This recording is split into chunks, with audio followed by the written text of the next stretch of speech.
আপনি কোনো বিগত বছরের মধ্যে আপনি প্রার্থী হয়েছেন, এবারও 2022 পৌর নির্বাচনে প্রার্থী হচ্ছেন। তো আপনার ব্যক্তিগতভাবে কেমন অনুভব করছেন? যদি বলেন একটু ভালো হয়।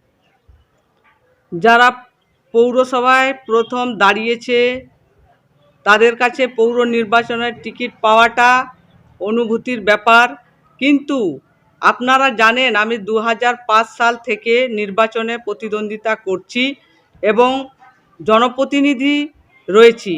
জনগণই আমার একমাত্র সংসার। যতদিন মানুষ আমাকে চাইবে ততদিন আমি 24 ঘন্টা 365 দিন মানুষের সেবায় নিয়োজিত থাকব। কিন্তু শোনা গেছিল দিদি যে গীতা ওরাকে নির্বাচনের কথা ছিল, কিন্তু সাডেনলি আপনাকে আবার পুনরায় পৌর নির্বাচনে প্রার্থী হওয়ার জন্য ইচ্ছা প্রকাশ করা, আকাঙ্ক্ষা থাকা অপরাধের নয়, কিন্তু দলের সিদ্ধান্তের বিরোধিতা করা চরম অপরাধ। 2 বছর পর অর্থাৎ 2020 সালে স্থগিত হয়েছিল। তো 2020 সালে তো সেটা পুরো নির্বাচন হতে পারেনি। এই যে আগামী দিনে পুরো নির্বাচন, এটাকে আপনার দল থেকে কিভাবে গুরুত্বপূর্ণ দিচ্ছেন?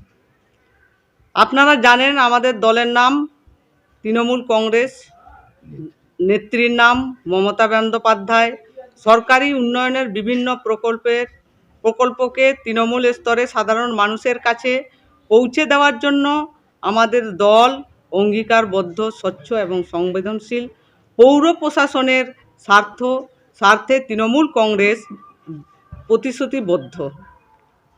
তো আমরা কথায় বলি ঠিকই যে শত্রু পক্ষকে কখনোই দুর্বল ভাবতে নেই।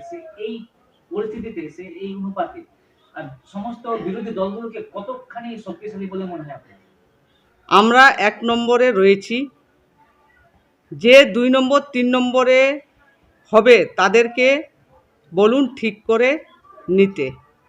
তো আপনি যদি এই ওয়ার্ডে পুনরায় জিতে যান তাহলে এই ওয়ার্ডে আপনি কি কি উন্নয়ন কাজ করবেন?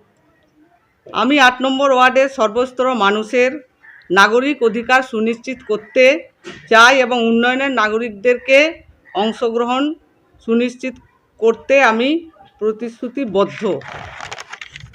যদিও বা আমাদের গুটি কয়েকদিন বাকি আছে আমাদের ইলেকশন, প্রচার সভা শেষ মেয়াদের দিন হচ্ছে 25 তারিখ 4টে অবধি।